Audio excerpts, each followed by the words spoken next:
The Mid-America Veterans Museum is a 501c3 nonprofit business. Your donations serve to further the museum's mission of sharing and preserving the stories of our veterans. To donate, visit mavm.org and click on Donate. The content covered in this podcast is for general informational, historical, and educational purposes only. Discussions about historical events, military service, personal experiences, or sensitive topics are presented for educational and archival purposes. The views, thoughts, and opinions expressed by the host and/or guests do not necessarily reflect the official policy or endorsement of the Mid-America Veterans Museum. Neither the organization, host, director, nor the guest shall at any time be liable for the content covered, causing offense, distress, or any other reaction.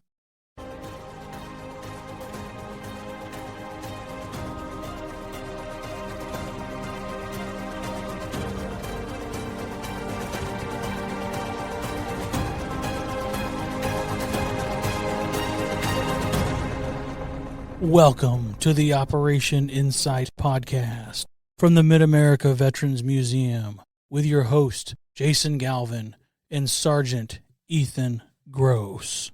Well, welcome back, family. We are in the museum in our studio with a very special guest tonight, Sergeant Tom Bommarito.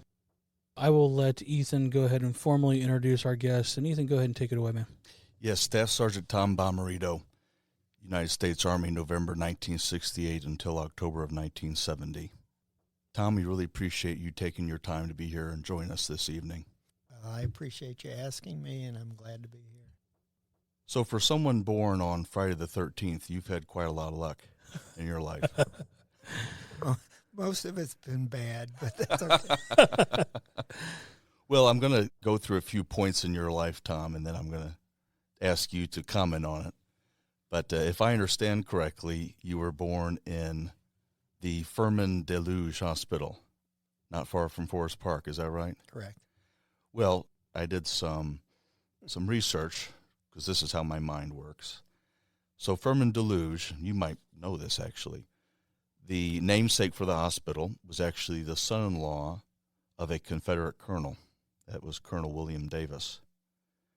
William Davis, during the Civil War, was quartermaster to General Sterling Price. I don't know if you knew this or not, the connection. No clue. Whenever I can make a military connection, I try to do it. This is one of those Nice. scenarios. Well, so you may or may not know, Sterling Price was actually governor of Missouri a few years before the Civil War. As the Civil War broke out, Price became a Confederate conspirator. And in fact, Price was part of the plot to capture St. Louis for the Confederacy and its arsenal.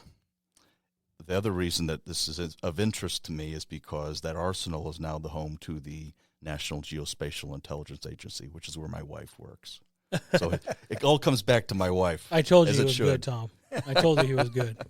Wow. So anyway, the hospital in which you were born has all that history. Nice. But that's no longer a hospital. I think it has a different use. Does SLU own that building now? Is that correct? The university? Yes. I believe they do. But I think they do. And I'm mentioning that because I understand you come from a very strong Catholic family. mm-hmm. So I want to pay homage to your parents. I want to do that by asking this first. Just how different were the Bommaritos from the McLaughlins? Oh, ouch! That's a really good. That's a really good question. The Bommaritos were the quieter of the two families. They were steadfast and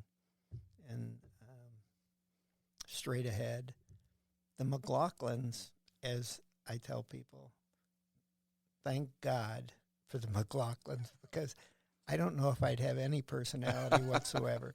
We decided early on that we would never have a party without my mother attending, because my mother was very famous for drinking half beers. She never had a whole beer, but she could drink quite a few half beers.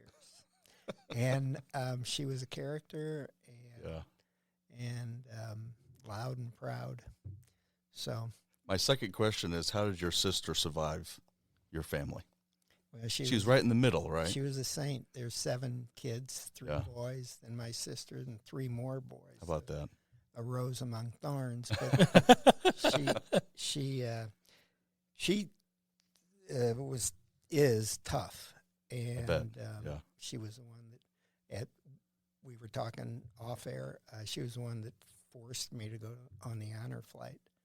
Wow. So she's and that was in 2023, November 2023. Correct. So she's pretty special to all of us. It sounds like it. Well, thanks for going through your family history a little bit with us, Tom. Do you have military in your family lineage at all? Not a whole lot. My father was in World War II, and he was drafted into World War II and was already married and had a child or two, and ended up in like munitions or sure. In the rear. Okay. They didn't give him a gun and send him out. Maybe for good reason. Right. But he served, and he served till D-Day, and so we have that. But he very seldom discussed it or talked about it. But no, unlike Jason, I don't have a background of military. I might be the least military person you've ever had sitting here. Well, we'll test that theory. All right. That's funny that you mentioned that about your father. I'm glad you said that, Tom, because as we're speaking, I'm making a correlation between your father's military experience and yours. It sounds like both of you were of a more mature age when you entered. Correct. You were both married. Yeah. You know how old your dad was when he got drafted? He got married at the age of 30, so he probably got drafted at 33 or 34. Wow. And what was his career before he got drafted? He worked for Famous Bar. Okay. Before and after and forever. He was a retail sales guy. Okay. Yeah. And he was good at it, and that's what he did. He drove a soda truck at 14. So he wasn't looking to get in the military. He probably had no military inclination at all. No. And was he in St. Louis at the time he was drafted? Yeah. Okay. Yeah. Which Famous Bar location, just out of curiosity? Well, he spent most of his time at what we referred to as Southtown. Okay. And then he went to Clayton. Maybe a lot of time at Clayton. I have a lot of Famous Bar stories I can tell you later. Well, Famous Bar has a special place in St. Louisans' heart. You know? Oh, absolutely. There was a really famous one. I say famous bar, but there was a really popular one downtown that went defunct a long time ago, but I still hear stories about. Oh, yeah, they had the Christmas things in the front windows. Yes. And it was a destination for families to take a bus or drive down there and walk. Yeah, that whole thing. But my dad sold radios and televisions, and he taught us quietly a lot about people and how they behave and what you can expect from them and what you can't expect from them. And he did it in his quiet, simple way, but he understood people. What did your mother teach you out of curiosity? Everything else. Everything else, the good and the bad. She was a crazy people person. She taught us that you have one mouth and 2 ears, and there's a reason for it. Yeah, I like that. And to ask questions and to care about the other guy. So there's a lot. Tell us about your time at Benedictine, Atchison, Kansas. Well, my older brother, Vince, who was a Vietnam vet, as it turned out, he went there. And we were inspired by a state representative who we knew who went there, and his name was Jack Beatner. And he was from Kirkwood. We grew up in Kirkwood, right on Oregon, between the train station and Kirkwood Park. And my brother went there, so I thought I'd go there. Sure. Some of the farms were filled out, and it was a lot easier. So so I went there, and it was just a wonderful environment. It's a really small school, and very nurturing. And Catholic-minded school. it's much more so now. It's where somebody who is a Catholic of the first order Yeah, thinks to go immediately to Benedictine. I see. Yeah. At the time, we weren't quite as holy. But it's a really close-knit school, and quite a few people are from St. Louis and Chicago. We're have huge alumni get-togethers and the like, and it was just a great place to go to school. Speaking of alumni, it's a great transition, Tom. Thank you for that. I'm here for you. One famous alumni of Benedictine College is Lieutenant General Arthur Gregg. He was a 1964 graduate. If that name sounds familiar, it's because he was one half of the name that took over Fort Lee when they changed Fort Lee's title for that Army post. Lieutenant General Gregg was the first African-American to achieve the rank of Lieutenant General in the United States Army, a Benedictine graduate from 64. Since we're on the topic of the Army and the military, something I wanted to ask you about related to Benedictine is the Bootstrappers program. The reason I'm asking about that is, for anyone who doesn't know, Atchison, Kansas is just up the road. It's a bit of an extreme exaggeration, but it's up the road from Fort Leavenworth. So there is an Army presence in that area.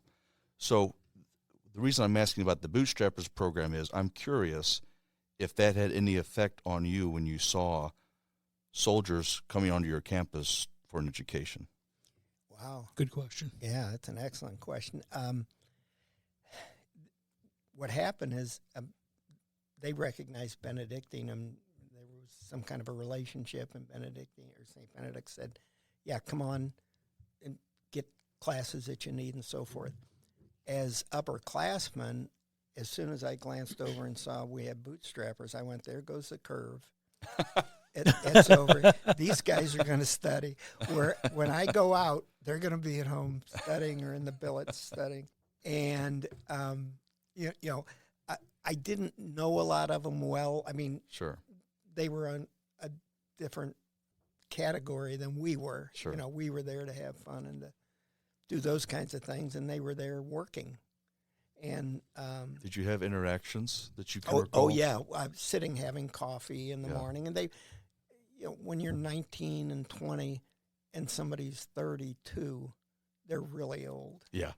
Because I happened to play soccer, and our coach was like 28 years old, and he was scary old to me. Yeah. But they did influence. I think they influenced us in that Vietnam was going on or Sure. seething, and here are a bunch of college kids, and here are a bunch of military specialists, so to speak. Yeah.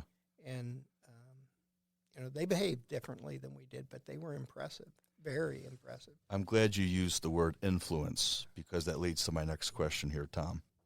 So contrasting that influence you had, seeing those bootstrappers, seeing those dedicated soldiers there on campus trying to further their education, your friend Flynn was the opposite of a good influence, if I understand correctly.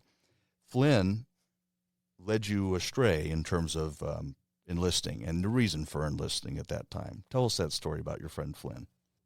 Well, it's one of those. It seemed like a really good idea at the time. And Sure. he and I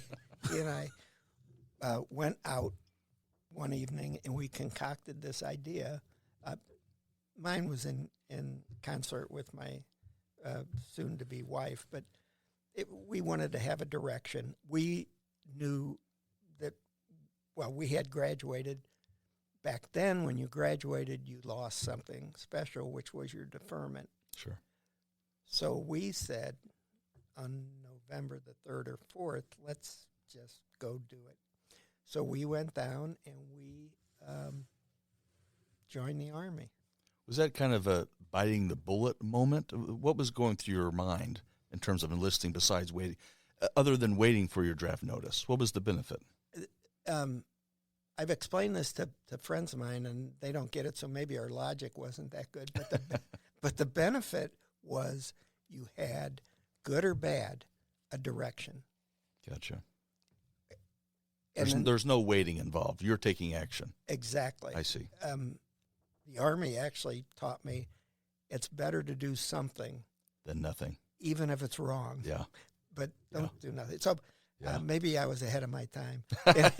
And so we just thought it just made sense. Yeah. Let's just do something, and we know what the next 2 years holds for us. So. And so not only was November 5th, 1968, the night of the presidential election in which Richard Milhouse Nixon won the presidency and would go on to completely reshape the war in which, in just a matter of a year and a half, you would be fighting.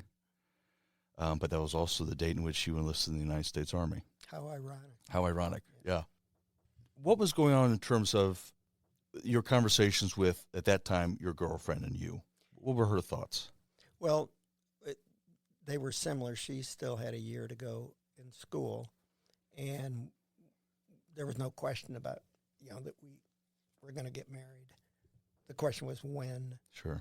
And she agreed that, it sort of made sense. It was a dangerous move, but, there was a lot of me that felt like it was the right thing to do. Yeah. I certainly wouldn't have done it on a whim, as I claim. Do you normally take calculated risks in other parts of your life, and have you taken calculated risks? I have. Okay. I have taken. I'm a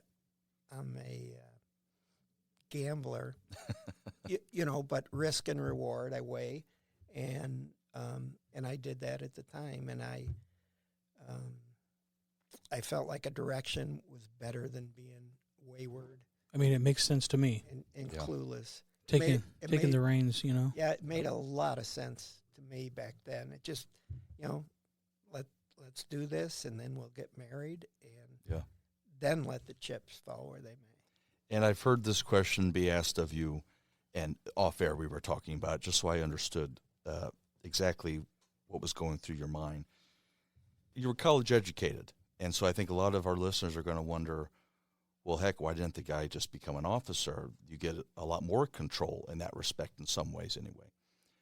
If I'm understanding correctly, the reason you didn't want to do that is there was an extra year commitment if you commissioned.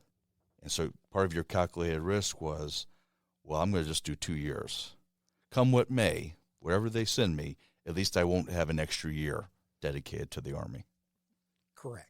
Yeah, it was my intention going in that I'll go in, I'll weigh the circumstances, I'll see everything so clearly in 48 hours or so, and then I'll ask to go to OCS Sure. and become an officer.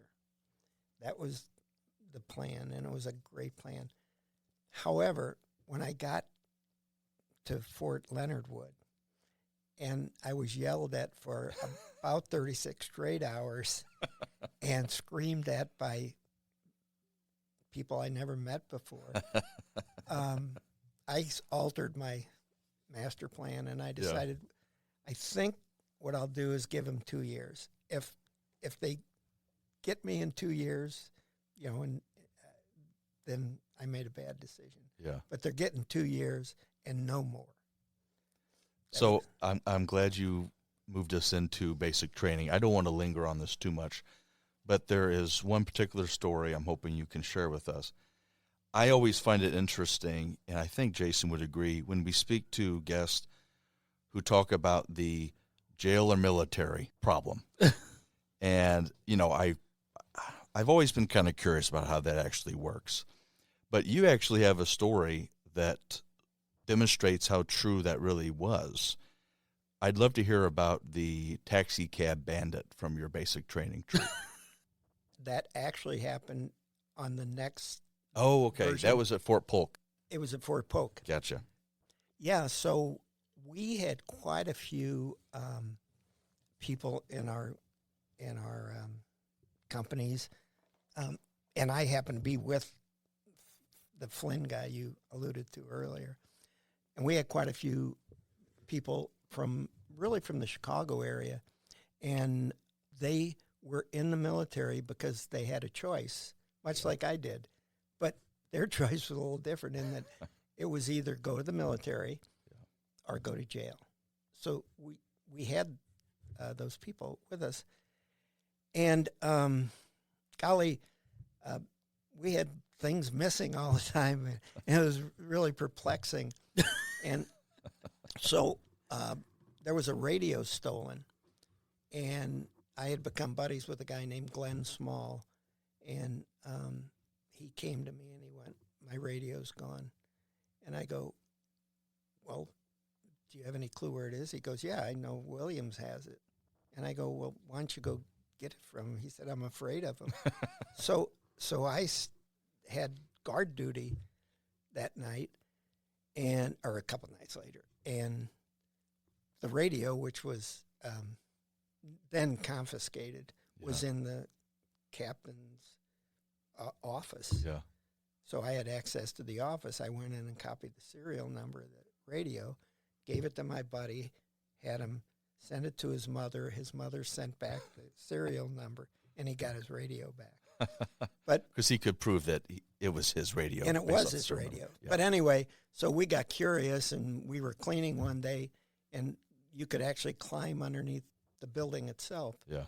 And there's like 30 radios and different things of value. Oh, my gosh. And they caught one of the guys after we trained all day, and it was a long day. He decided to go on cab rides, and he robbed the cab drivers. So we had some crazy stories. You can take the boy out of the town, but not the town out of the boy. No. And so that was thank you for correcting me. That was at Fort Polk, Right. more commonly known as Tiger Country. Correct. Tell me how it got that name. I'm not familiar with that. Well, it got Tiger Country because its similarity in weather was not unlike Vietnam. Gotcha. It was dank and humid, and you couldn't take a shirt and dry it out because it would never dry out. It was just sort of a nasty environment. It had snakes and they called it Tiger Country because your next step for sure was Vietnam. So it was not a pleasant place to be. So was it there at Fort Polk when you received orders for Korea? Right. It was at Fort Polk? Right. Okay. And a quote I have of yours that I love it so much, and so I want to read it. You and Flynn had gone through basic training together, Right. and also Fort Polk for your Right. AIT. You were both 11 Charlie mortar men? Yeah. Okay. Well, so you get orders for Korea, as does Flynn. You guys are going all the way in this thing, this whole concoction, this plan you made. And then you come to find out Flynn had egged someone's car, been arrested for that, which is kind of crazy to think of now, but I guess back then the police had nothing else to do. So he gets arrested for egging someone's car, and he gets told basically last minute, he will go to Korea, but you will not. And the quote I have, I hope this doesn't offend Flynn if he's out there, but Flynn got to go to Korea fat, dumb, and happy. Whereas you were given an assignment for what you call shake and bake school at Fort Benning. Now, I'm really excited to get into this because I wish the Army still did it. I'm sitting on E5, and I would love to hit E6 as easy, no disrespect, but as easy as you got E6. I would love if we went back to that promotion style. Tell us about Shake and Bake School at Fort Benning. Okay. First of all, I'll back up just a little bit. The reason we got Korean orders is we happen to know somebody in the headquarters from St. Louis, and he made sure that he slid our orders over to the Korean side. That's how we got them. Yeah. And so we're all giddy, and a guy walks in. He goes, "You lost your Korean hours. You're both going to Nam." So we marched down to the headquarters and start complaining, and I go, we don't want to be leaders, and they looked, because I knew what was coming. Yeah. So they looked at both of us and they go, "Who's Flynn?" And of course he raised his hand. They go, "You keep your Korean orders. You got arrested for just as you said." And his father, John, has since passed away. Flynn. His father happened to be a lawyer in Clayton, and the police called him. He said, "We got your son for throwing eggs. What do you want us to do?" He said, "Leave him in jail all night." So he actually got arrested. There was no felony or anything. Sure. But a night in the jail still counted for something. Oh yeah, for the Army. Yeah, it did. Okay, shake and bake school. It's the correct terminology for it is non-commissioned officers training, like OCS. Yeah. And the reason it existed was because that far along in the conflict, we were running out of platoon leaders. Sure. And as you know, second lieutenant is a platoon leader. Yeah. So the assumption is in a company you have 4 platoon leaders. You have the Mortar platoon leader and then the 11 Bravo infantry Sure. platoon leaders. And they were running, they just didn't have enough officers. Yeah. So they came up with this idea to Expedite the process.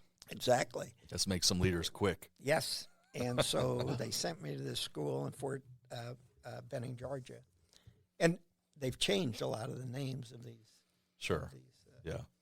camps. But anyway, I went to Fort Benning, Georgia. And it was a really, I tell you what, I got really good training. I knew how to fire mortars. And I was good at it. And I applaud the Army because they knew how to train you. And it was a numbers, firing mortars requires, I'm not very smart at all, but I understand numbers and how, and angles and that kind of thing. Tell us about the 4.2-inch mortar and the 81 millimeter. Yeah, and they trained us in firing both those, by the way. That 4.2-inch used to be an artillery piece that the artillery gave to the infantry.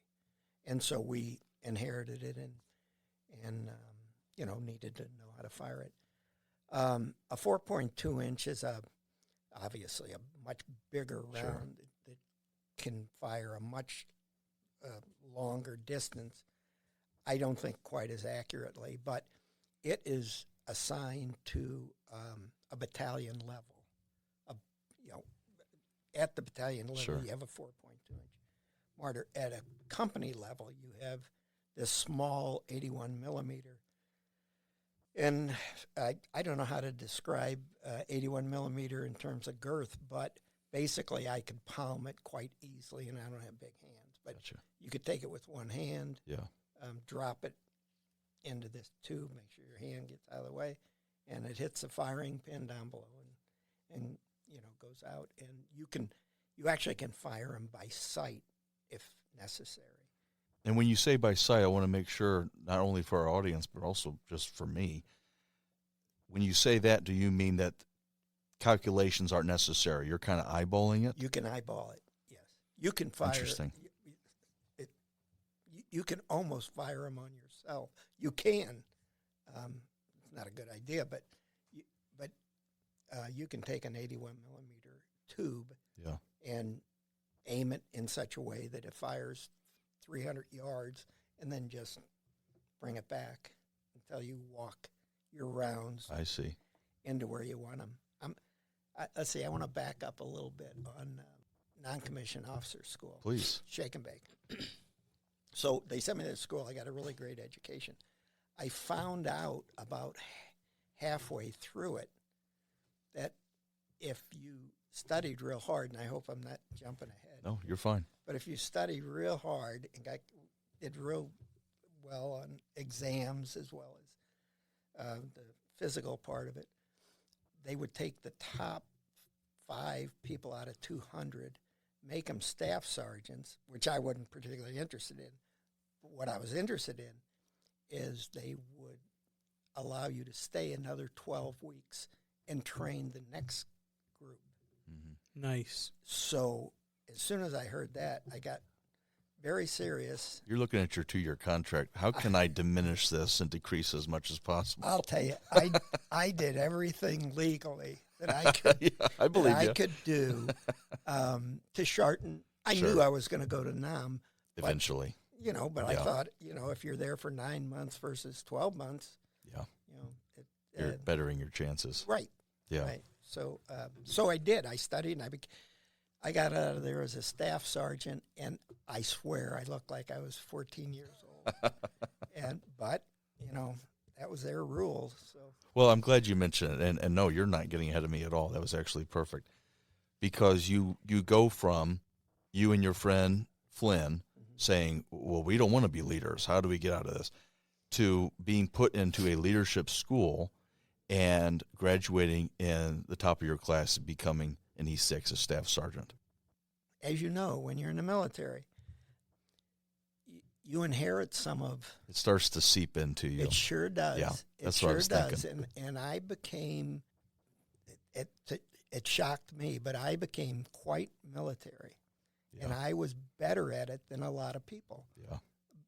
I have no idea why, but I there are parts of it I liked. Yeah. And I liked the leadership part. And raising a family, I did the exact same thing. I coached because if I coached, then somebody not qualified would not coach my kids. Yeah. So I coached every one of them and everything I You could. would prefer to be in control of that position. Absolutely. Yeah. Absolutely. I'm really happy that you mentioned that. And I had a hunch that might have been the case, Tom. Was that a trait or an attribute of yours that you did not know that you possessed until the Army? Yes, you're right. So you have the Army to thank for that. I do. And I went backwards some years later, and some of this I might.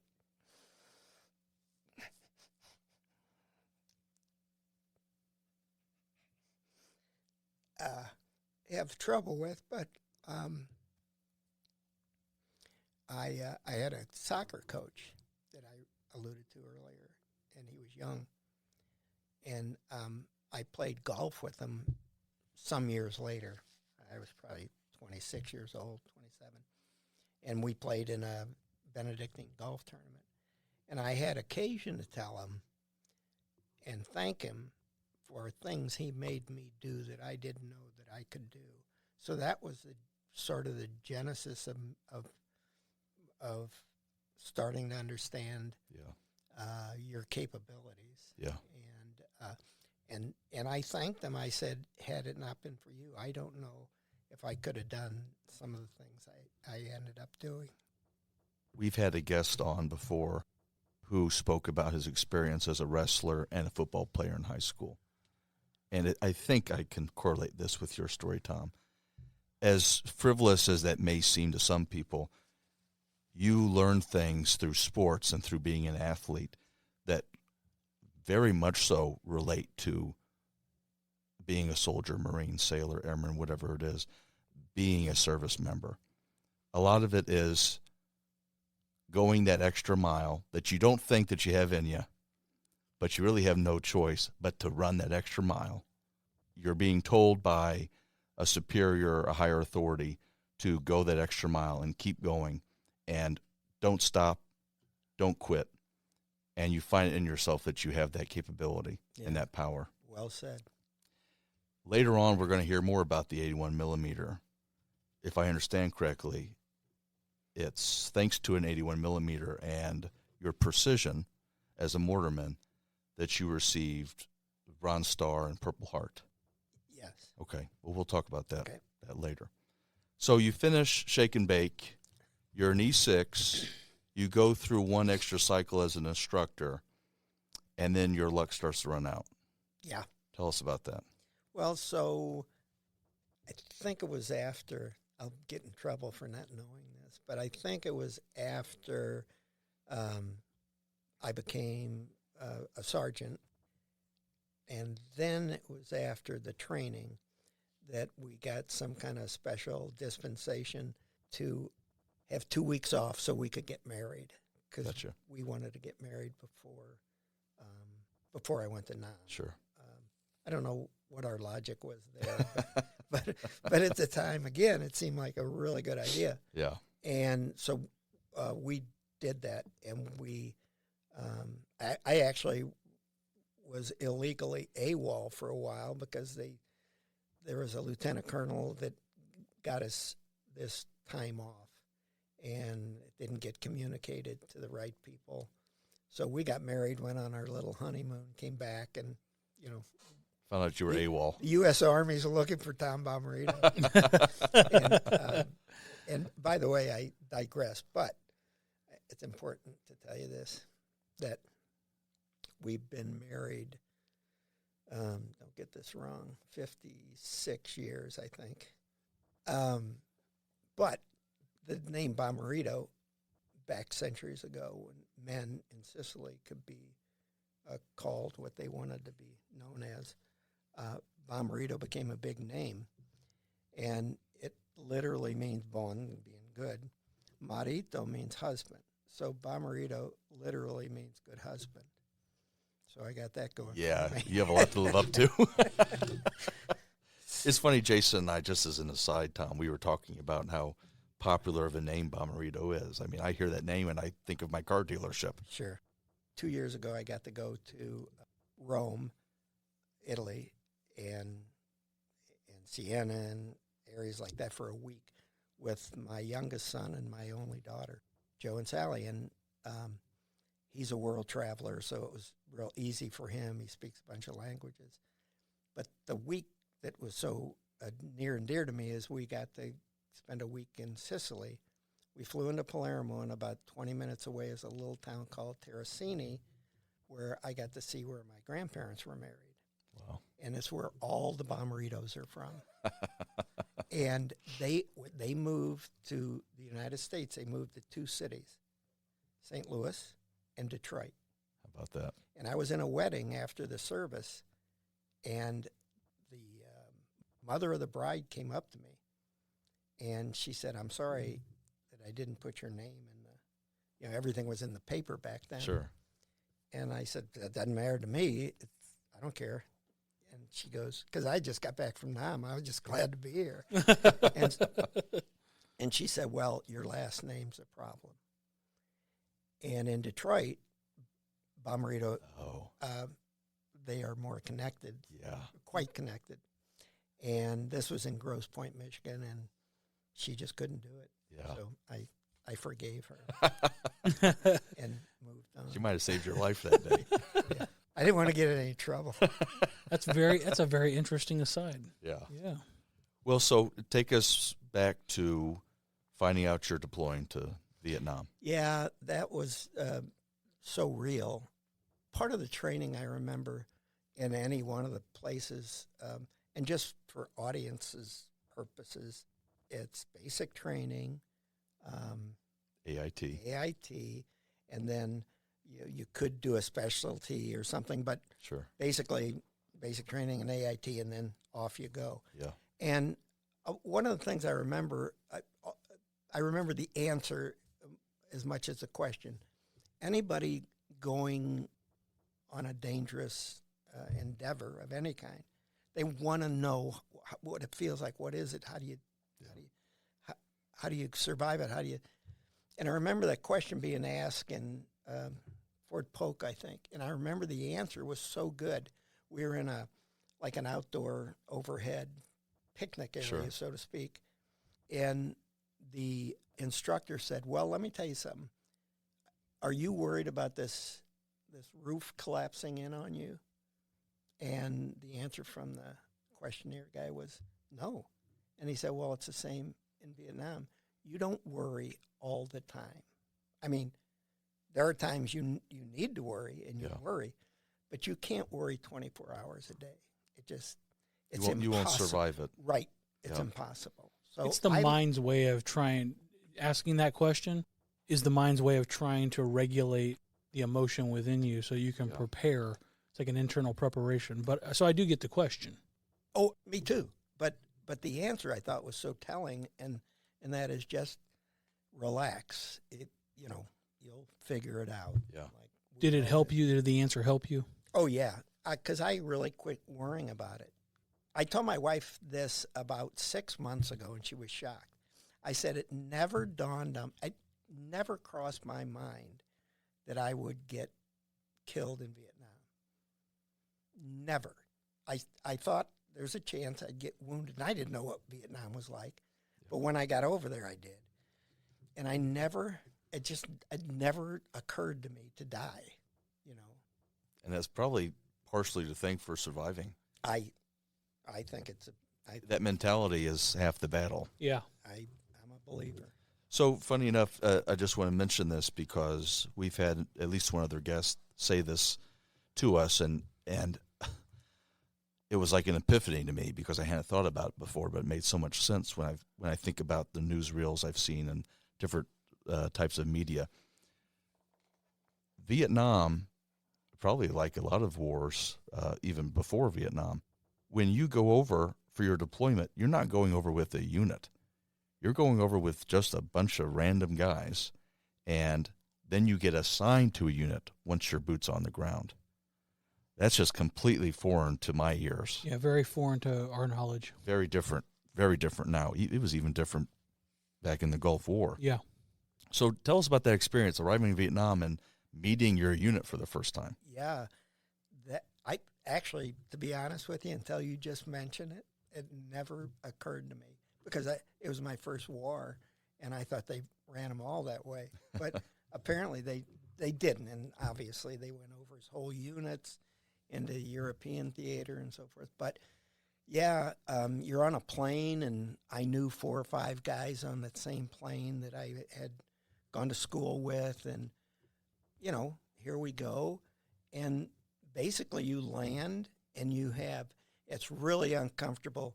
You have fatigues on. I think we actually wore fatigues, or we got them when we arrived, and they're all brand new fatigues. And that makes you FNG, they called it, a new guy. Yeah. And you got a target on your back as a new guy pretty quickly. And then you have your whatever you are, a sergeant or a whatever your rank happens to be. And then basically, as you said, you get plucked right out, and you go over here on this line because you're going to be in the 25th Infantry Division. Yeah. And I remember being there, to give you an idea, I mentioned looking young, that I tried to go to a non-commissioned officers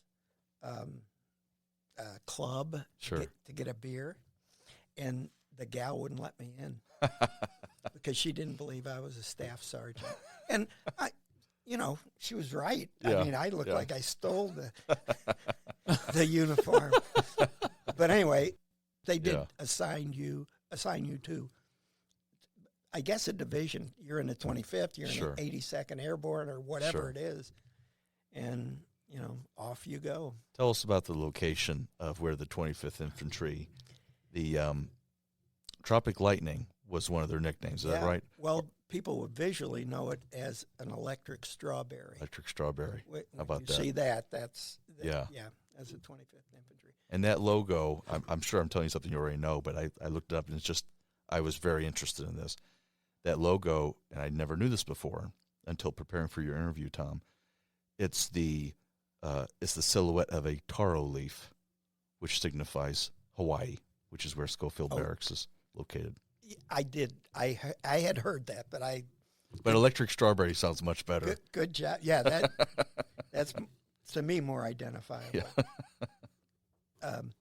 In Nam, Cu Chi was the headquarters, and Cu Chi is located, I'm going to say, south and west, generally, in South Vietnam. Okay. And right on near the Cambodian Gotcha. border. Yeah. Real frankly, I was over there. I only knew some of this when I got home, but because I didn't know where I was. Yeah. I mean, nor did I particularly care. No, that's the truth. I know I was in Coochie, but I didn't know what that. The first thing I got to see was Bob Hope. Oh, that's right. And he came with all these gals and Yeah. stuff, and all these battered war veteran guys were with their dirty uniforms and stuff, were whistling and yelling, and I have this brand new green stuff on. I just basically hid in the background. So that was one of Bob Hope's USO shows. Yes. Okay. Thank you for bringing this up, because I love it whenever we can get a story about seeing one of these famous with Bob Hope. I mean, they are truly famous USO shows. Tell us what you remember about Bob Hope's show. Well, it was everything stopped. Everything was frozen because Bob Hope was on campus, so to speak, or at Coochie. And then he was littered with women all about. And, these are guys that have been, you have to remember, there's a couple things. One, a lot of people listening to this podcast. Who's Bob Hope? They don't know who Bob Hope is. Sure. I hate to mention. But the other thing is, back then, there was no calling home or emailing or texting. Yeah. That didn't exist. I mean, I talked to my wife once in 12 months. And so these guys are brought in from out in the field. Coochie's not out in the field. Coochie's like a Hilton. It's very nice and very pretty safe. And these guys are brought in, and they're animals. They've lived outside for the last however long it's been. Yeah. A lot of times you just didn't get a chance to get back. And, they're hardened and, they're wound up. There's no alcohol typically involved, but. And then you put them in front of this vaudeville type show. Exactly. What a contrast. And it's really epic. And their reactions are very real. And, here's a bunch of guys. And especially with the women on stage. Yeah, I can only imagine. Yeah, of course. Yeah. And it was I remember it vividly. What was Bob Hope's act? What did he do? Did he do like a stand-up? Did he do kind of skits? What did he do exactly? Basically, I think he just lent his name to it, and he stood up there on stage and paraded the women about. Show. Yeah, because these guys aren't going to listen to stand-up, or anything. Yeah, that requires a whole. He knew what the troops wanted to see. Exactly. Yeah. It wasn't him. Definitely wasn't him. I just want to say, to close off the topic of the USO shows, there is a video, while we're on this topic, Tom, I hope you don't mind. There's a video of Robin Williams from, it had to have been probably 2006, 7, something like that. And he was at Cap Arif Jan, which is in Kuwait. And he was doing USO show for troops who had just come back from a deployment, and were getting some R&R there in Kuwait at Camp AJ. And Retreat plays during his performance. Of course, no one has prepped Robin Williams for this, but God love him, and he's one of my favorite comedians and actors. He stops his show on the dime, he reads the room, and he takes his cap off and doesn't render a salute, but renders honors to the flag with the troops anyway. Those USO shows, I think those are such incredible things to witness. I've never been fortunate enough to see one, but I've heard fantastic stories about, the hope that those shows bring to troops. Exactly. For lack of a better term. Yeah. Well, I know who Bob Hope is, and I appreciate Bob Hope. And I love his movies, and I love his comedy. Okay, so, wow, what a way to be welcomed to Vietnam. You get this great kind of pony show with Bob Hope and the USO. And then, if I understand correctly, pretty quickly, you see just how real combat is. If you would, Tom, I'd like you to tell us about Woody. Oh, I didn't even realize you knew about that. Yeah, I just told my family about Woody. And sometimes this is a tough, it's getting a little easier. But I'm at a battalion level at that time, and I real frankly think I was the only one that had been trained to fire a 4.2-inch mortar. You know, it's kind of like I have this thing, I just don't know how to shoot it. Sure. And so I showed up fresh from the United States and freshly educated, and I knew how to fire this thing. And Woody and I were of equal rank. I got to know him quite well, and I had spent, in a battalion level, I had spent January and February. And it wasn't until I read a internet encapsulation Sure. of the 25th Infantry Division that I knew the date that this happened. And the Bobcats. Exactly. And it happened on February 28th, 1970. And we spoke off air about how small things can alter Yeah. your world or your life. Well, when you're at this battalion level, and we were out a ways, but still, the battalion, if you think about it, is like the center of the universe, and then there are 4 or 5 companies that they support. Sure. And it was about every 3 or 4 days we went in to get mail, and ostensibly to pick up stuff and bring it back. But in reality, it was a chance to go drink some beer and get Sure. out of the front. Yeah. And it was my turn as a ranking non-commissioned officer to take the 3 tracks. And Woody, his name is Woodward, Douglas Woodward, and I just received his name off of the Washington Vietnam Wall. Yeah. I didn't have a life-size version of it. But anyway, he was what we call a lifer. He was a staff sergeant. He'd been in the service, I think, 7 or 8 years. He was married. He was the nicest guy in the world. And it was my turn to take the group in, but I was kind of a little bit of a new guy. And, you know, he had been around. And he came to me and he said, would you mind if I went instead of you? And because I'm short, and my papers, I think, are back there. And if I can get my papers, I can get out of here. And I said, sure. I mean, fine with me. I'll go next time. And about 10 minutes, so he took off with the 3 armored personnel carriers Sure. down this road. And about 10 minutes later, he and 8 other guys were dead because the Viet Cong found a 500-pound bomb that didn't detonate, and they rolled it under a culvert that we had to cross over. Sure. And they ran a wire. There's no Bluetooth back then. Sure. A literal wire Yeah. to far enough to be safe, and waited for this moment. And detonated it, and there wasn't a piece bigger than a grapefruit left. Wow. Wow. Yeah, and I wouldn't have, you know, they even kept us away from it because there's nothing anybody could do. But I wouldn't have known the date. I didn't realize that we'd lost that many men. I knew, of course, Woody Sure. was among them, and so that was, obviously changed my life.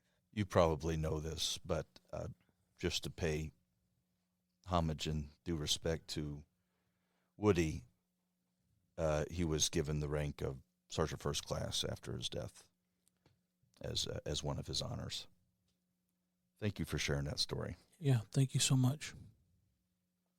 If you would, Tom, I'd love to hear about June 18th, 1970. I'll back up a little bit and lighten it up before I tell that story. I told you I got 2 Purple Hearts, which is the truth. June 18th, I got a Purple Heart, and it somewhat deserved. You know, I'll take it. I didn't get broken or anything, but I got another Purple Heart, and that Purple Heart, I'll tell you how I got it. We were in a firefight, or there was mortars, and I took a bunch of shrapnel in my back and a little bit up in here, and it was not a big deal. Sure. Trust me. But I happened to be in the rear where I could access a doctor, and I went and I said, could you take these things out of my back because they really hurt? And he said, sure. So I lay down on my stomach, and I could hear him plunking these little pieces of steel out. Wow. And I was fine. Yeah. But like minor back pain to you. Yeah, right, at that age, you know, Yeah. and I just prefer they be out. Sure, in. yeah. So that I thanked them and went back to my unit or whatever. And so, like a month and a half later, I get a letter from my wife. What happened?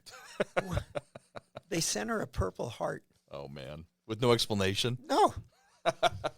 We're not going to tell if he lost a leg, or if he lost a leg and an arm, or if, you know, they just sent a Purple Heart. It's so typical. That is so typical of the military. No right. context. Yeah, no context. And hey, we sent it, didn't we? So that was one of my Purple Hearts. Gotcha. Okay. So there's that. Anyway, June 18th, we were. I think they're called the Boloy Woods, but I'm not sure. But we were a significant company and a significant fighting machine, because we were pretty good at what we did, and we were wanted in a way, which, you know, is a double-edged sword. Sure. So on June 18th, 40 Army regulars from North Vietnam. Now think about that. These are not Viet Cong, and these are not village people. These are uniformed military opponents, and they crossed a river to get to us. I mean, somebody wanted us. You were determined. Yeah. So I never remember if they had 8 groups of 5 or 5 groups of 8, but basically what they did, back to the 500-pound bombs, they created craters that were as deep as, you know, the ceiling here, so you could get into them. And they carried their ammo. Probably everybody had an 81 millimeter mortar, you know, strapped to them. And they got into these craters, and it was just a regular night. We fired what they call H&Is, harassing and interdicting fire. So, you know, I'd have gun 2 just walk up and drop around. I didn't have to tell them. They knew. Sure. And they were just... It's like scheduled, basically. Indiscriminate. Yeah. You know, live rounds, you know, not illumination, but they were live rounds. So we're firing them, and our guns are in a row. We parked nearly in a row. And they used the flare of our firing, to line up their little mortars. To your location. So they got into their little tunnel or trenches, crater. Yeah. And they started just walking rounds. Wow. And then all heck broke loose. And there were a lot of them, and they had a ground group, and they got into our. They actually infiltrated your camp. Yeah, and you go through all this hand-to-hand combat stuff, and you laugh, and you go, if I'm ever in hand-to-hand combat, you know, that can't happen. Yeah. But it isn't, you know, when AGVs, for people who don't know, is a big old tank-like thing. And we parked in a circle, just like you saw in Westerns. And you created your own defense out there with wire as best you could and so forth. Yeah. and we had I can't think of the name of them. It said this side toward the enemy. Mines. Yeah, Yeah. right. And you walked them out, and you Yeah. put them out there so that if bad guys Yes. came. Well, anyway, they got inside our. It Wow. only took 2 or 3, and when that happens, it's really harsh. Yeah. Because you're this close to each other Yeah. across the table, and you can't tell what team he's on. Yeah. And it creates quite a bit of havoc. And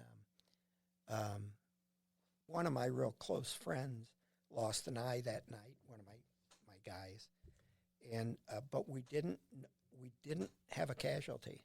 Amazing. Incredibly. That is incredible. And we had a lieutenant that got a Silver Star and deserved it. He was out directing traffic and so forth. I was doing my mortars, but they fired at sight. They could see Yeah. where it was coming from, and we did a real good job of eliminating the problem because we were able to drop. It's the only way to get to them is from directly above, and so the next morning we found quite a few of them in those craters. Yeah. I think they had 2 guns. Something people don't realize is that they're very smart. We had 81 millimeters, okay? They had 82 millimeters. So they could use, if they found our rounds that weren't detonated, Sure. they could use them in their guns. Interesting. Yeah, and we couldn't do the reverse. Have extra rounds in Right. that way. Yeah. Right, and that was very important. Were there times that they didn't detonate, like Oh, yeah. regularly? Yeah. Oh, yeah, this Mac that I just mentioned, he told me a story that I don't remember, and that is we fired some rounds, a similar type thing one night, and they didn't detonate. We knew they didn't, and we knew where they were, and I had to go. We didn't have a demolition, that we didn't have Yeah. explosive guy with us. Yeah. So you had to kind of go do your own thing. You put C4 around it and backed up. Controlled detonation. Right. Yeah. And he said that I said, hey, anybody want to go out there with me? And Nope. well, he went with me, Okay. according to him. I don't remember the story. I think I Yeah. blocked it out.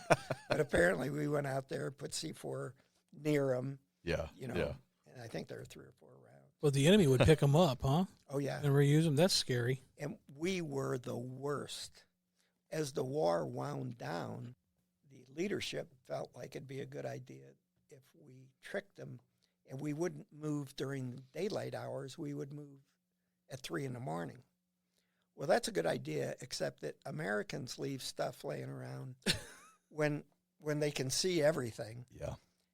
And at 3 in the morning, they really leave stuff lying around. Yeah. So we spent a lot of time in dry areas like rubber plantations where we could run up and down them. And they loved when we did that because they would just sit up in rubber trees and shoot at us as we drove by in Chrysler engines. So it was a less than perfect.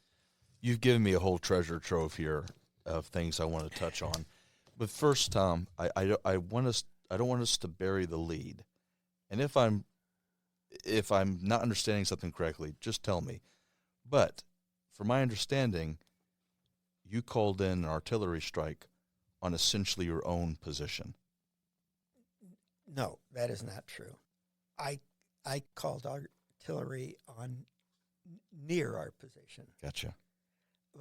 Because, it wasn't a critical enough thing to kill all of our own men Sure. because, it just wasn't, in my opinion. Sure. But I got it really, really close. Close. So that was good. Yeah. That was a good It thing. just goes to show the precision you had as a mortarman. And as you said earlier, the Army trained you well. They did. You knew how to shoot a mortar in the right direction, in the right place. Yeah. And to call a mortar, that's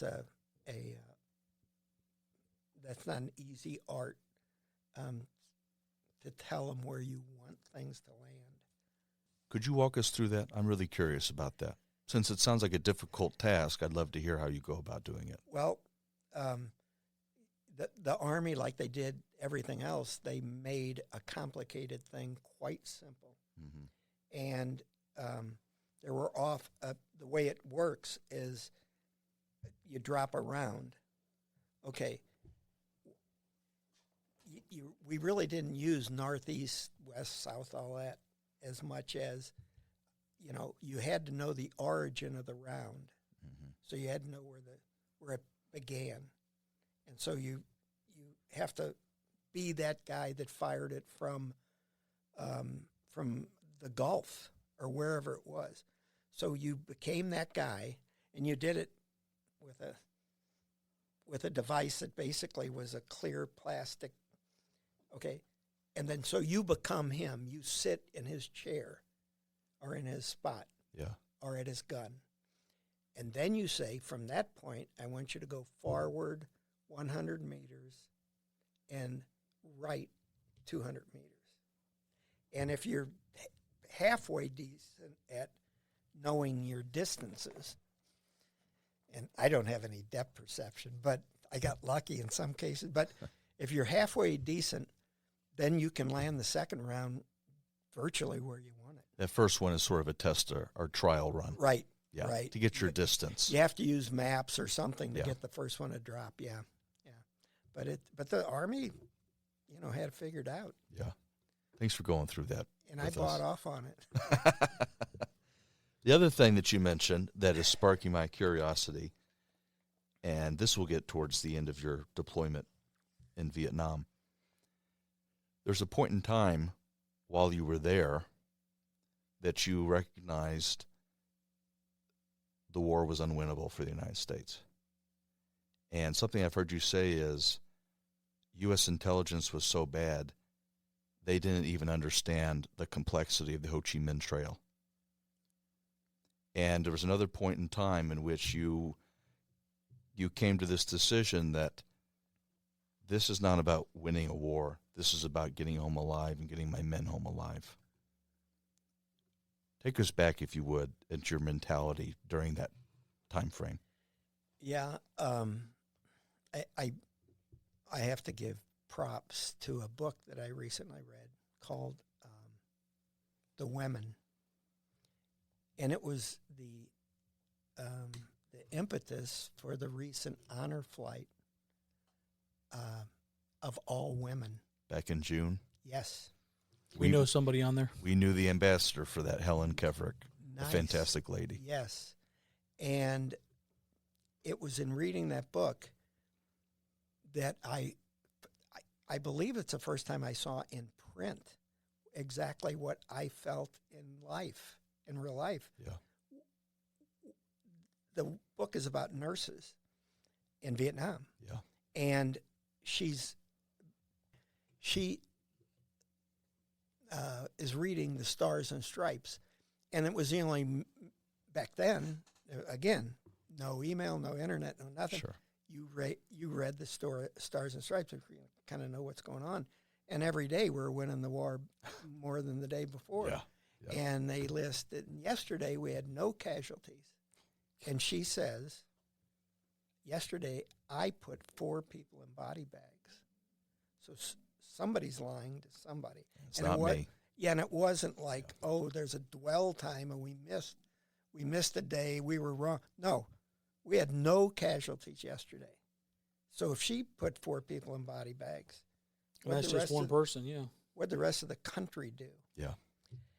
And so it dawned on me way prior to the book, it dawned on me that one of two things was the case.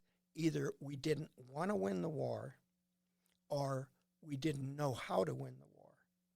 Because as a very good friend of mine says, you would take a hill at great casualties and own that hill and then walk away from it and need to take it back a month later or 3 weeks later. We've heard that same thing from multiple veterans. We have. Yeah. Demoralizing for the guys, too. Yeah, to what end? It's kind of like police today arrest a guy and they let him out. The system lets him out. Sure. And he does the same thing tomorrow. Yeah. And it's, What do you expect? Yeah, it's not good. So anyway, I took a different approach to how I fought the war, if you will, and that was, again, the outcome's probably the same. Diminish or kill as many of the enemy as you can. Sure. But primarily, I wanted to get all my guys home. Yeah. I felt like I had some kind of unwritten contract with their family that if I could do anything to keep them from being a casualty in that nasty country, Sure, I was going to do it. And I'll tell you, to that end, I'll tell you real quick story that I could be in jail for, but it's probably too late for him to get me. So one night, late, over time, when you work with a company, I was referred to as 4-6. That was I slept in a hammock in a track with my ear right on a radio because the 3 other platoons went out at night. Not all 3 of them, but 1 or 2 of them would go out every night. Yeah. 200 yards, 300 yards, or at some demarcation. And remember, we use maps made by the French, decades before. Yeah. So yeah. what we had wasn't perfect. And we had a meeting every night, and quite often I went up in a loach to see the surrounding area because it was kind of important that I know as much as possible. Sure. And those guys were crazy that flew those, but that's another story. So again, it's winding down in terms of my world. Yeah. And we have our meeting, and I knew where they wanted one of these patrols to go. And basically a patrol, they go out at night, they get in some kind of formation and lie down and wait for enemy or move Sure. or whatever. Well, when I heard where they were going, I just knew. We knew that was a real nasty hot spot. Yeah. And it's one thing if you see 2 or 3 of the enemy. Anybody you see after dark's a bad guy. But we knew that there was very heavy activity. In fact, maybe even company size are bigger. Yeah. And that's a death wish. Yeah. You go there and you open fire. You better not be noticed if they march by you, because your firepower won't equal theirs. So sure enough, the head of the platoon came to me, and he said, we're not going there. I go, I knew you wouldn't. But I want to know where you're going, and you better be right. Yeah. And so we came up with a plan. He kind of had mapped it out, and I kind of corrected him a little bit. And I said, how about going here? Because I'm kind of comfortable with that area or spot. Sure. Okay, so if anything were to happen, You'll know where to direct fire. yeah, that's what I thought. So, we have me and this guy have this master plan, and we're Another master plan. Yes, and we're disobeying direct orders. Sure. And all this stuff. Yeah. But then again, I'd like his guys to go home Yeah. alive and well. Yeah. So they do what I just suggested. And and wouldn't you know it, lo and behold, he goes, 4-6. I go, what's up? He goes, we got movement, and pretty much movement. I go, okay, what do you want me to do? He said, they're right on us. He said, I need live rounds. So a lot of times if you had the luxury, you could fire illumination rounds. Sure. And then, I see the 5 of them out there. Yeah. But there were more than that. And they were like on him. And so He needs the element of surprise in a way. oh, yeah. Yeah. Somebody's going to die. Yeah. And so I fired 3. I have 3 guns. I fired 3 live rounds at where I prayed he was, up right in front of him. Yeah. And the next thing I hear is, stop, they're killing us, you're killing us. And I thought, oh, my God, I landed the rounds on him. as it turned out, they were just getting some small sure. stuff Debris that I and made things. mention of earlier. Yeah. And everything worked out just fine, thank God. Amazing. Yeah. I wanted to mention this, the 25th Infantry Division, and this is probably something you know, Tom. That division lost over 4,500 soldiers in Vietnam. So, I think that number and your survival and your troops' survival is a testament to your leadership, Tom.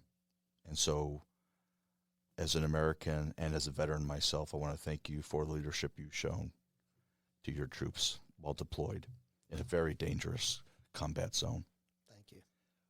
One last thing I wanted to ask about that's regarding your deployment actually happened outside of Vietnam. You were given 2 different R&R leaves. One of those was spent in Southeast Asia, I think Indonesia? Taiwan, okay. It's the other one that I want to focus on just momentarily. You spent a week in Hawaii with your wife. She met you in Hawaii. The story I'm hoping that we can talk about briefly here, Tom, it can be led into by a quote that I've heard you say. Meeting your wife in Hawaii for that 1 week was almost like meeting a stranger. Tell us about that. Yeah, that is the truth. We wanted to get married before Vietnam so that we could spend time in bed before Vietnam. Sure. And we only had a short little mini honeymoon. And then you take somebody and you plop them into this. I guess it was about 8 months, I think. It was August, I do remember that. And you run them through this Vietnam place for 8 months and then send him to Hawaii to meet his new wife, so to speak. Yeah. And it was really uncomfortable. And I know it was for her. The first thing I did, and most of us did, if you were in combat, was there were noises on the street, and you get off a plane and they put lays on your neck, and sure. And it turns out I bought a pair of striped pants and checkered shirt. I wasn't the king of fashion then, nor am I now. So, and then some loud noise happens, and you see about 1 out of 10 guys on the ground, and I was among them, because that's what you did, especially then. Even to this day, I have something real loud, unexpected. I react to it. I don't get on the ground. It's too hard to get up. Diesel fuel is another thing. Yeah. The smell of diesel fuel. Yeah. But we went to our little room and kind of had to start over. Yeah. Because, who she put on the plane 8 months earlier wasn't who came back. And that's so unfair to, not to me, but so unfair to the wives, anybody that's gone away, for that long. It's, pretty. I don't want to pry too much, but I think your experience in this story in particular is probably, like you're saying, a fairly common experience that Vietnam veterans had. If you would just give us maybe one story. You've mentioned how uncomfortable it was and how strange it was. Is there a particular moment that you recall from that R&R Hawaii with your wife that was extremely uncomfortable? I actually already sort of mentioned the one that's unexplainable. It wasn't a particular thing as much as it was A married B, and then 8 months later, A's in a hotel room with B, and they're not the same two people. Yeah. But I think what caught her off guard, and there's no way to prepare for it, was we were in some kind of line. We had, I think, gotten away from maddening crowd, and a car backfired or something, and she looked over at me, and I was on the ground, and I think she found that very shocking. Yeah. And it, I had trouble explaining it. Yeah. I didn't know how to explain It was your training. It's just what you do Right. to survive. Right. How do you tell someone who's living at that time, Jeff City, is that where she was living? Exactly. Good It's research. About as far away from Oh, yeah. combat as you can imagine. Yeah. But she did all the right things. She prayed every night and, did what she could Yeah. and joined a Vietnam Wives group and so forth. But there's no way to prepare for,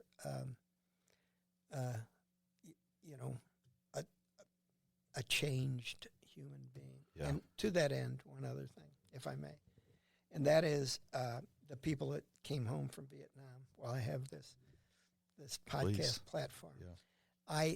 I have become almost psychotic about making sure that my grandkids make sure to tell anybody with any indicators to thank them for their service. And if they're of my age bracket at all, Sure.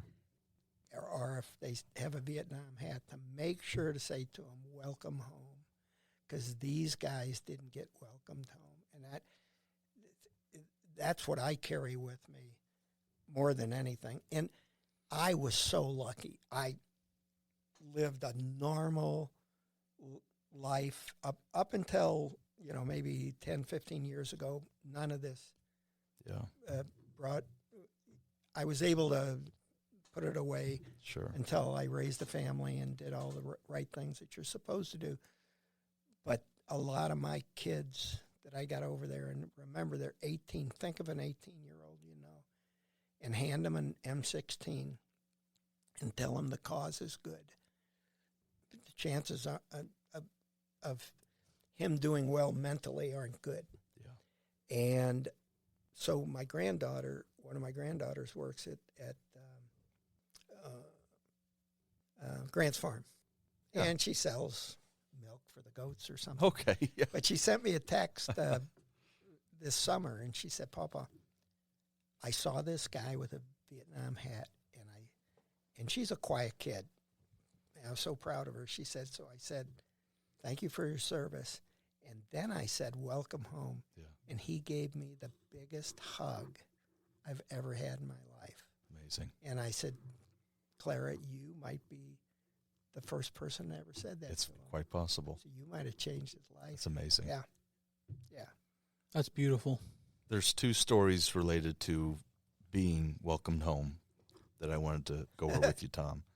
Your transitions are fantastic. I'm here for you. He's an expert, man.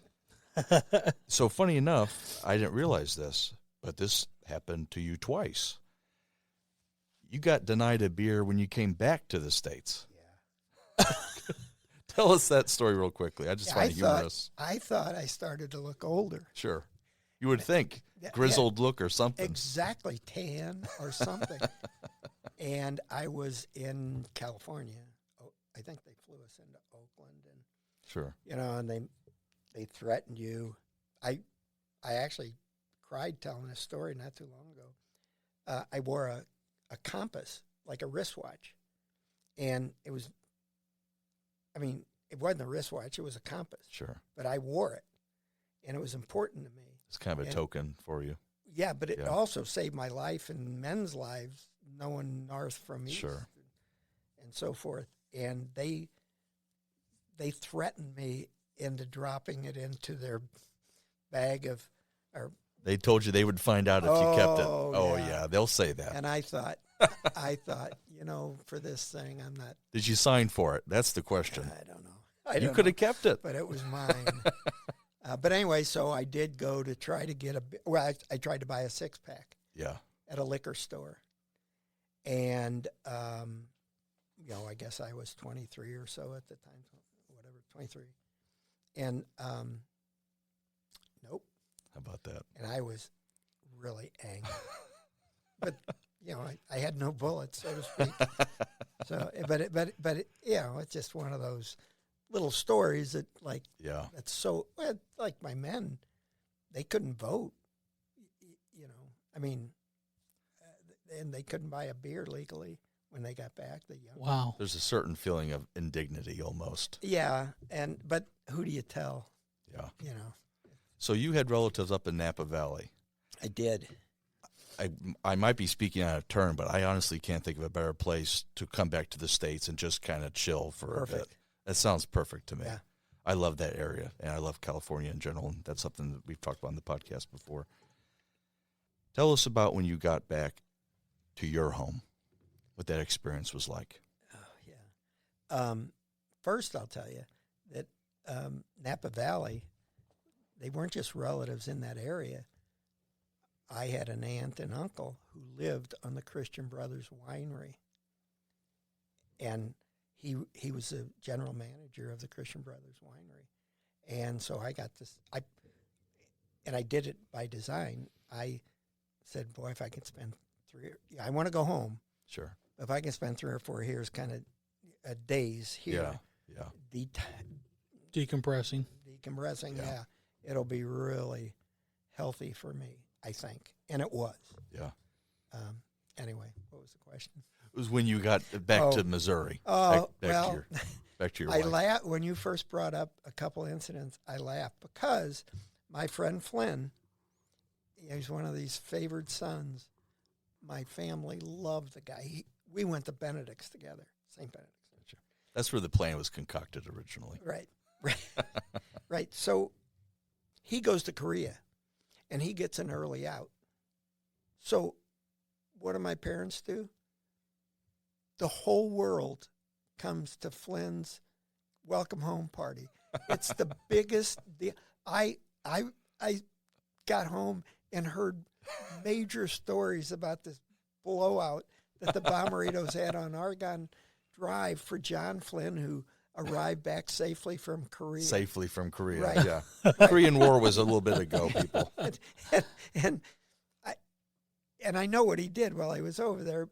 And among the things he did was not fight. So I heard these stories, and they were just awesome. So I get home.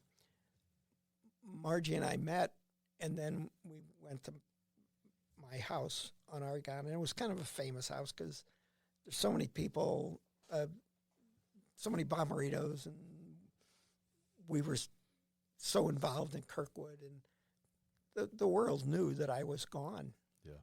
So we get out of probably, I guess, a car or a cab. I don't know how we got there. And I look at my house, and about the size of an 8.5 by 11 piece of paper is taped on the front window. "Welcome home, Tom." It was like, oh, that's all you get. Oh, is he here? Last minute, scribble something. I swear I had to get real close to it to read it. Oh my god! They couldn't find flare tip pens or something, but I had to laugh. Was Flynn there at least to welcome you back? He was. Okay. That evening. I okay. think. Yeah, Okay. Right. That's amazing. But they spent all their party on Flynn. Yeah. I have one question to ask you about Napa. When you got back, it was the first time back, right, to the States, correct? Do you remember? And it's kind of an odd question. I'm just interested to know. Do you remember what it smelled like there, and do you still smell that?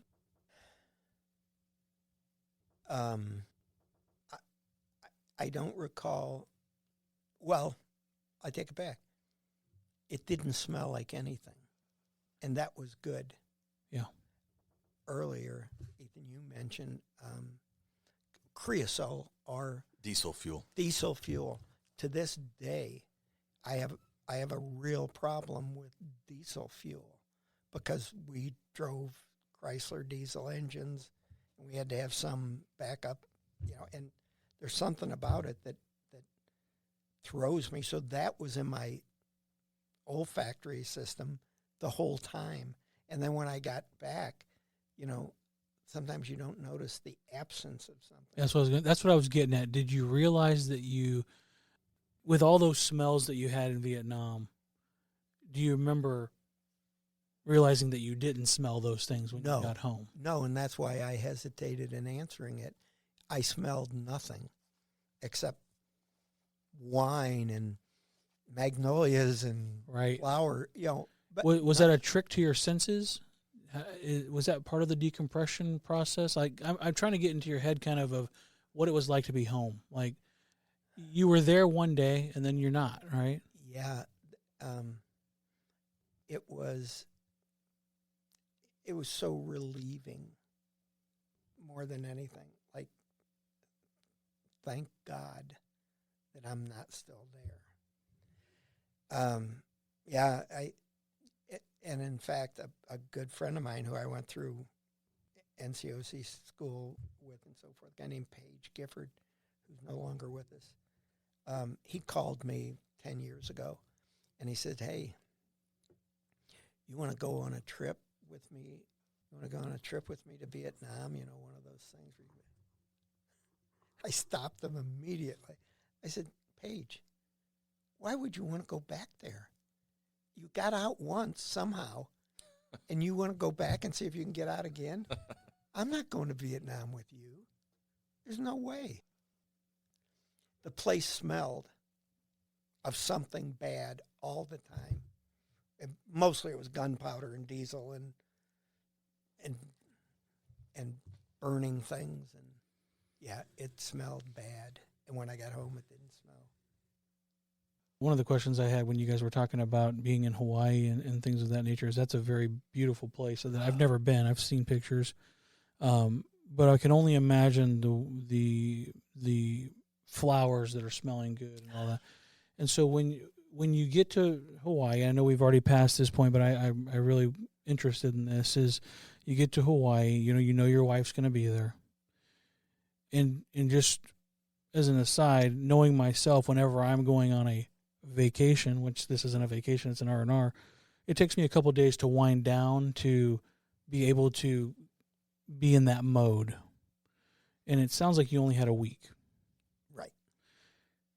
How did you, if you did, and how long did it take for you at all to allow yourself to be in the moment? I know you probably couldn't be yourself all the way because you were still in a war, but was there a time when you allowed yourself to be in the moment? How long did that take? I don't think I got in the moment in Hawaii. To everyone's chagrin, I just didn't feel it. In the words of young people today, the vibe wasn't there. I was there, and my wife was there, Margie, and in theory, everything was perfect. But in reality, you know what I wanted to do? Get back. That was primary. I was there, and I wanted to be there, but more than anything, I wanted to get back because I couldn't even imagine how my guys made it a whole week without me. Who directed fire? Who did, who was taking care of them? And I still had some months to go. I put it off as long as I could on purpose because I wanted to get most of it behind me. But I wanted to get back there because I still had a job to do. It was weird. And a lot of this you don't think about until somebody sort of brings it up. And I don't think it's weird. That's why I'm asking it, because it occurs to me in my finite brain that based on all the interviews we've done is that the veteran, they didn't want to be away from their guys. And even the thing of beauty of being with your wife in this beautiful place, it's hard to rest and relax is what R&R means. And I think it's more of a, I would assume, and you guys correct me if I'm wrong, it's more of a mental game because you probably got the physical rest, but the mental rest maybe never came. No, I couldn't say it better. I mean, that's exactly the case. And you really don't get the rest physically either because that's disrupted and not as it should be. Because if try to go to sleep one night when you've got something real important to do the next morning. It's on your mind and you don't sleep well. And so their intentions are good and they did everything right. Here, go in an R&R, meet your wife or girlfriend or whatever. Not that it backfired, but I wasn't finished. And so until I got finished, I couldn't really relax. Am I understanding you correctly, and that's why you needed that time in Napa so that you could decompress enough so that you could separate yourself from where you were to where you were going to be next? As best I could. It seemed like a logical use of a few days. Now people might say, why would you not rush home? Well, you don't rush home because it's not you. Yeah. So. Well, thank you for sharing that and letting me ask that. Fine. I'm grateful that you asked it, Jason, because that was about 1,000 times better of a way to ask what I tried pathetically to ask earlier of Tom. So I really appreciate that question. And Tom's answer, it leads me to an aside I want to make real quickly. Off air before we started, Tom, as you know, we were talking about why it's important to capture and record American veterans' stories. And what you've just related to us fits perfectly into that reason. You told us earlier this humorous story of you and Flynn running down the hall saying, we don't want to be leaders. How do we escape being leaders? And the story you just related to us is you had a week's worth of a dream vacation in many cases. Many Americans would consider that dream vacation. And you couldn't enjoy a millisecond of it because you wanted to get back to your men in Vietnam. That's the power of an American veteran story. The change that you experienced and the change that occurred in your person, in your personhood, saying 180 does not capture it at all. Right. There was a complete transformation. Am I wrong when I say that, or am I right? You're right. And I never, I didn't, at the time, of course, didn't realize it or verbalize it or recognize it, but yeah, I did. It's really incredible. Yeah, well. One thing I wanted to ask, and then Jason, I always want to get into what you did after and your life after, because there's so much more after war. One last thing, we've had a veteran on who has a very compelling story and is a really intelligent guy. I made a comment to him about the Vietnam War being lost. Yes, I think you know his reaction. He bristled at that. He was very respectful and kind about his response, but he educated me that is a phrase that no Vietnam veteran wants to hear because they don't see it as we lost. Explain what that means. Yeah, I spoke of it earlier, and that is we could have won the war. You know, I, in a left-handed way, agree that we didn't win the war. First of all, they refused to call it a war. You know, so here's 50,000 casualties that didn't die in a war. But they didn't put us in like any leadership role, you put people in a position to succeed or to advance. And we weren't put in a position to win the war. And as I said earlier, either we didn't know how to win the war, and that was a lot of it, or we didn't care to win the war. And, it was a bad move on the United States part. I love this country, but, it was just not a good way to handle. There was misguided leadership. Big time. It became very political. I don't think there's any arguing that. Oh, yeah. We were speaking about, President Nixon earlier. Oh, yeah. Him and Johnson had very different directives for how the war was going to go.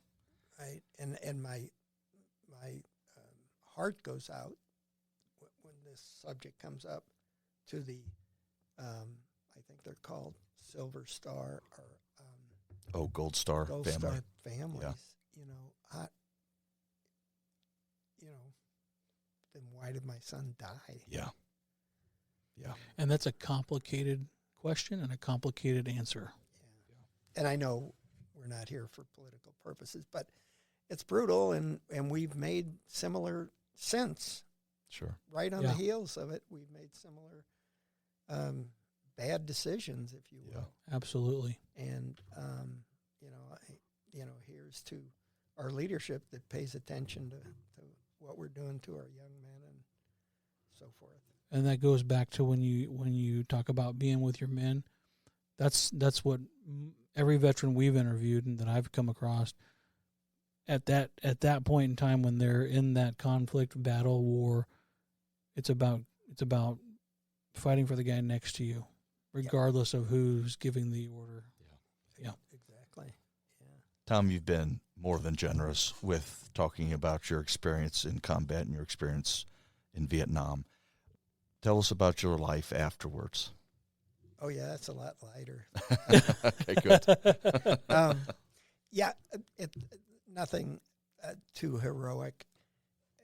As I explained to my wife, it makes me sad that a lot of the perception of Vietnam veterans is that they're wayward or homeless, and a lot of them are, and that's a sad situation, and it breaks my heart.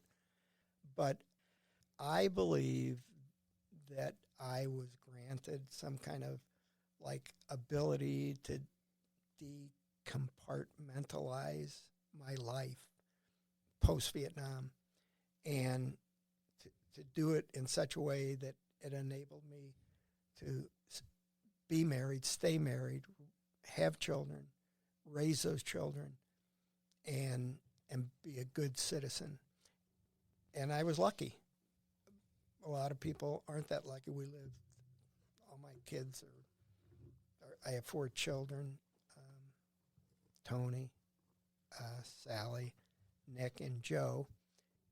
And the best thing you can say about your kids is that they're good kids. And all my kids are good kids. So, I was fortunate. I sold my whole life. I own a company now that I've had for about almost 30 years called Bommarito Industrial. I didn't mean to give it a plug, but we sell shelving and pallet rack. Sure. And we are all about promoting our veterans. Yeah. So do not hesitate. That's okay. And lockers and the like.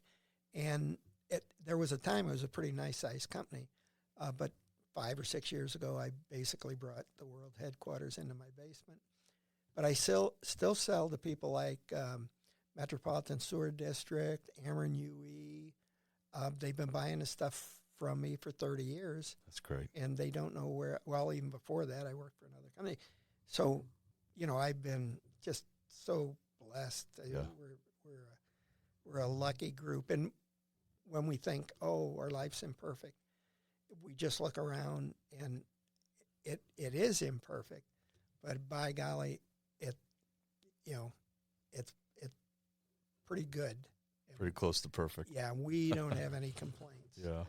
I wish I walked faster, but I heard you mention something, and this isn't in my notes. See, my research isn't infallible. You said 10 to 15 years ago there was a moment in which you began thinking about your service. What was that? Yeah, you know what? That might be the best question I've heard tonight, because that did happen to me. And I think, getting back to this compartmentalizing your world, I think, and I never thought about the amount of time, but let's say it was 15 years ago. 15 years ago, I had everybody cleared. All my kids were in a functional occupation. Nobody was in jail. It was just wonderful. And, we were having grandkids, and life was good. And I think I did my due diligence. And then I had a little bit of time that I never had before to sort of look back a little bit. And I did. You know, it's funny, too, that I never, recently we did a little interview with the Honor Flight at Anti-Guns. And I told this story, and I kind of broke down telling it. And it wasn't, 15 years ago, I never would have gone on an honor flight. No way. And even when my sister asked me to go, I said, no, I'm not going on honor flight. I'm not like that honor, I'm not that guy. And then she, you know, God love her, pressed the issue. And I went on the honor flight. And the honor flight kind of did a weird kind of closure for me. And when I say closure, I mean, I don't think I would have done this pre-honor flight. You know, all of a sudden, I got to think about it, and the story I told, my son was with me, my youngest son, and I said, pre-honor flight, and actually even after it, but pre-honor flight, the word Vietnam never came out of my mouth. I had a friend come over one time, and he wandered into our like dining room that we never go into. And he walked out of it and he goes, I didn't know you were in the service. And there's all these purple, I didn't put them up, but my wife found medals and stuff. And there's these big, you know, it's like a grotto to me, you know. Yeah. But it's just funny how those things unfold. And I never talked or have told any of my kids or my wife almost anything we spoke of tonight. But some of it has become epic, like the Woody story. Sure. But they didn't know about it till a year or two ago. Yeah. Tom, I think it bears repeating.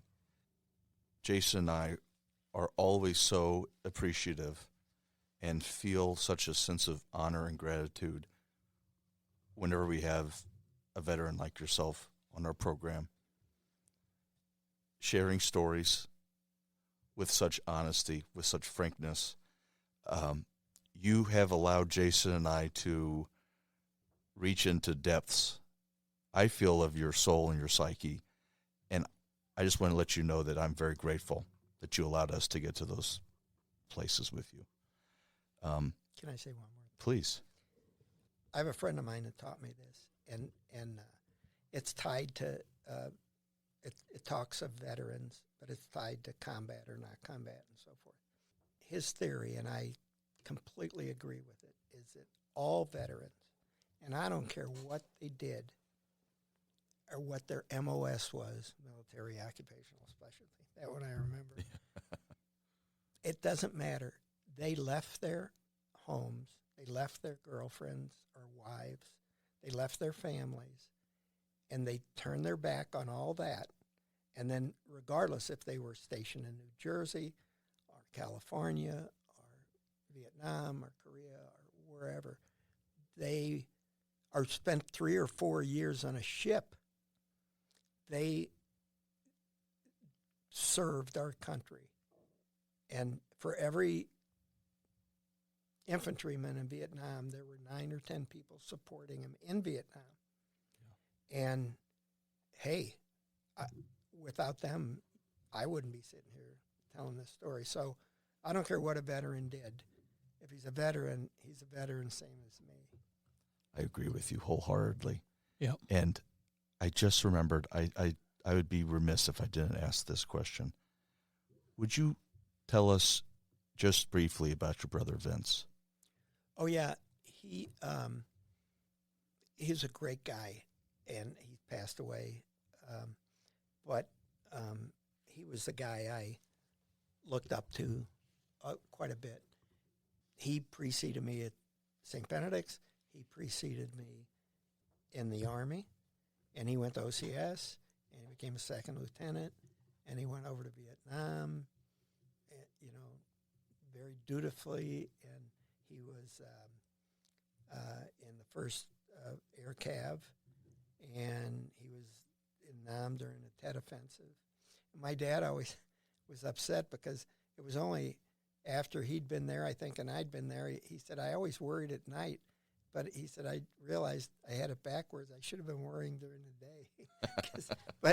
But my brother Vince was just this great guy that survived Vietnam and did a great job raising a family and so forth. So in a way, he was kind of my leader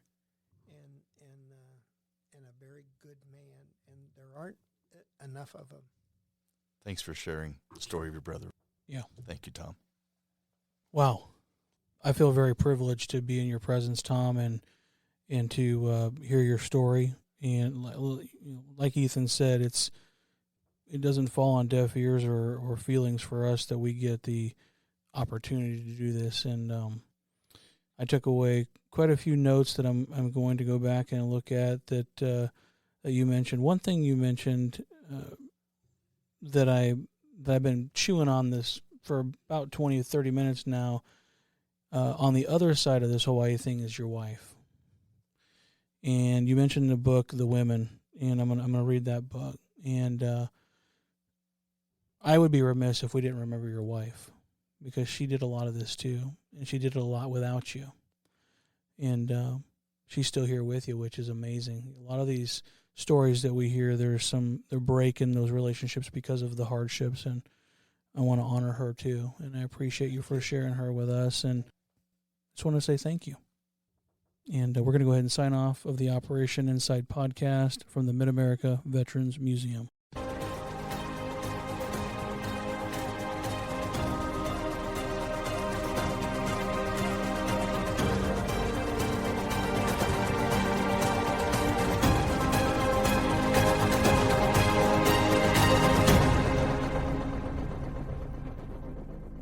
Operation Insight is brought to you by the Mid-America Veterans Museum, where we believe every veteran has a story. If you agree and you enjoyed today's podcast, please take a moment to like, subscribe, and leave a review on whichever platform you listen.